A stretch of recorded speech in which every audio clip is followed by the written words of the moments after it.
you have any bad feelings about it. And when you think about all the time we spent there, Arantxa Sanchez Victoria, she and Conchita Martinez, excellent chance to medal again here in tennis. Do you know, because of those Olympics and the television coverage and people seeing the breathtaking view on Montjuic during the diving and all the distinctive architecture and the cultural attractions of Barcelona, tourism in the 4 years since has virtually doubled in Barcelona. No, there's no question. The attraction of the Olympic Games and the opportunity for the world to see that marvelous city has changed some vacation plans.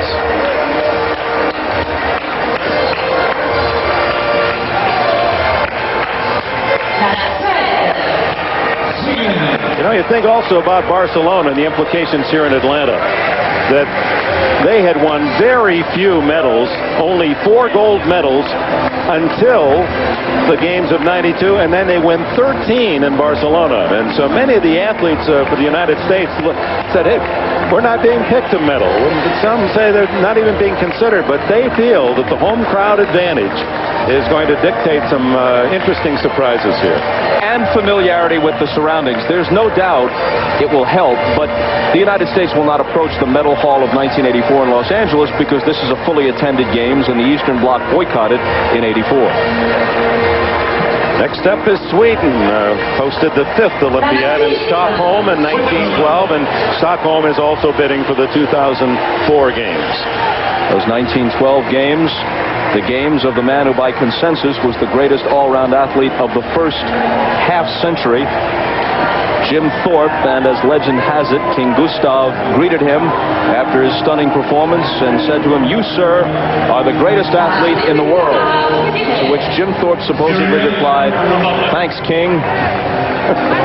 Now, this man carrying the flag is one of the most famous athletes in all of Europe and a huge star, of course, in his native Sweden, and he plays our ping pong. He's a table tennis star, a millionaire table tennis star, won the gold medal in singles in Barcelona, Jan-Ove Waldner, and we had a chance to watch him practice the other day.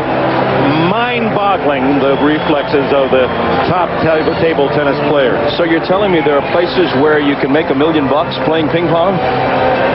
There's the man, Waldner, although the Chinese are expected to dominate here in Atlanta. Switzerland, one of 4 nations that has attended every Games of the modern era, beginning 1896 in Athens. The others are Great Britain, Australia, and Greece, of course. The IOC headquarters and newly opened Olympic Museum is in Lausanne.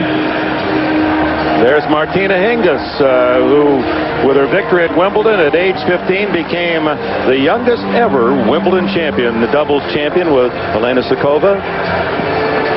Big, beautiful smile, and Hingis, of course, will be after the gold medal in singles in tennis here. So the parade continues. We're minutes away from the United States entering Atlanta's Olympic Stadium.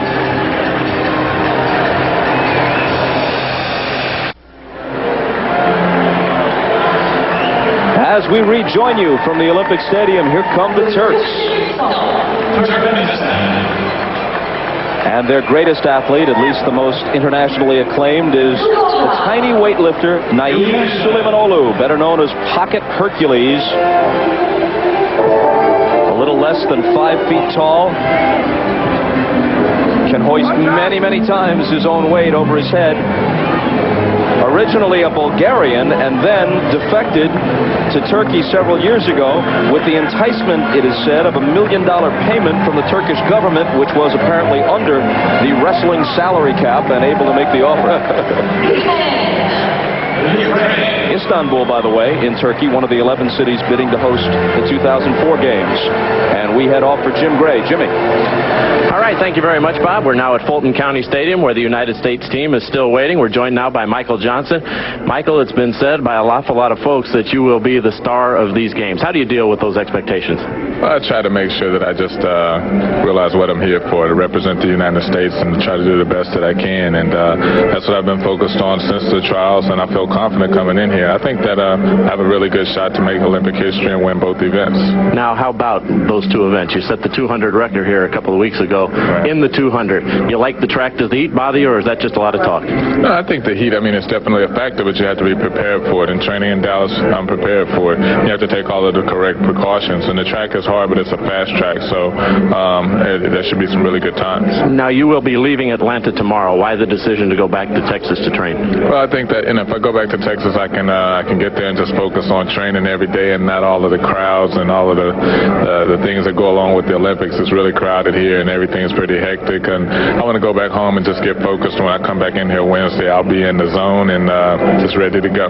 Now, you're back here in this private club with some of the other track and field guys, Mike Powell, but a lot of the dream teamers. You guys have been swapping some stories. What's this been like for you? I was just, waiting. It's been a long wait. We're just waiting, trying to get out there, and I hadn't seen a lot of the guys in a while, but just catching on what's been going on. Michael, good luck to you. We'll see you next week. Enjoy the parade. Thanks. Back to you, Bob. Jim, thanks a lot. Ukraine comes in. Their most famous competitor, five-time world pole vault champion, Sergei Bubka, who inexplicably came away without a medal in Barcelona, and he aims to rectify that this time around. The only man to vault 20 feet.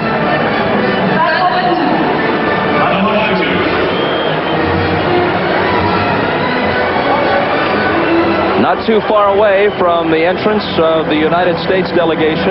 And when we come back, an hour without any commercials, I'm told. How about that?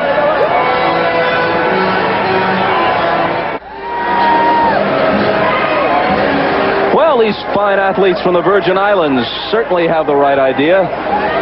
They've already won a gold in Olympic tanning.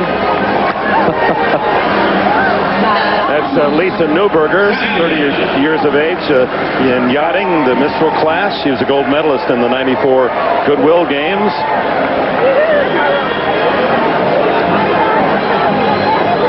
United States of America, the largest contingent on its way, and we should remind you that for the next hour, we've already run past our allotted time, and we have so much more to share with you, but the next hour will be commercial free.